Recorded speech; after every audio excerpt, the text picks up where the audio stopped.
এক নেত্রীর ঠাঁই হয়েছে মানুষের হৃদয়ে, আরেকজনের ঠাঁই হয়েছে বিতাড়িত ভূমিতে। বেগম খালেদা জিয়া যখন জীবিত ছিলেন, বন্দী ছিলেন, ওনার পক্ষে বিভিন্ন অনুষ্ঠানে কথা বলার সুযোগ হয়েছে।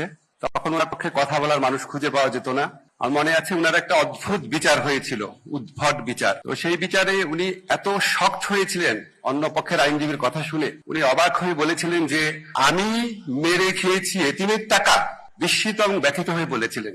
এই বাক্যটাকে বিচারক লিখেছিল যে বেগম জিয়া নিজেই স্বীকার করেছেন যে উনি কাজটা করেছেন। এত জঘন্য বিচার, আমি আইনের ছাত্র হিসেবে বলি, এত জঘন্য একটা বিচার হয়েছে। এটার বিপক্ষে বিবৃতি লিখে দাঁড়ে দাঁড়ে ঘুরেছি, মানে ফোন করেছি বিভিন্ন মানুষকে। 4 জনের বেশি রাজি হয় নাই যে হাইকোর্টে কি করবে না করবে।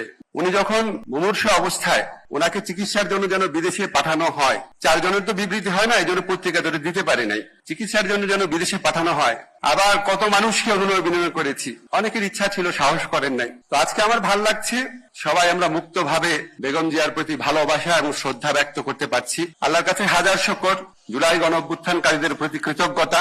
বাংলাদেশের মানুষ আজকে স্বাধীনভাবে ঘৃণাও প্রকাশ করতে পারছে, স্বাধীনভাবে ভালোবাসাও প্রকাশ করতে পারছে। এই জন্য এক নেত্রীর ঠাঁই হয়েছে মানুষের হৃদয়ে, আরেকজনের ঠাঁই হয়েছে বিতাড়িত ভূমিতে।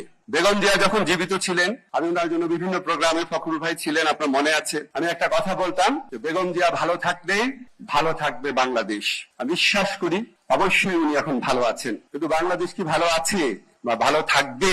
যদি বাংলাদেশকে ভালো থাকতে হয় তাহলে বেগম জিয়াকে ইন্টারনালাইজ করতে হবে। ওনার অনেক অসাধারণ কিছু বৈশিষ্ট্য ছিল। উনি সৎ ছিলেন, দৃঢ় প্রতিজ্ঞ ছিলেন, আত্মত্যাগী ছিলেন, দেশপ্রেমিক ছিলেন।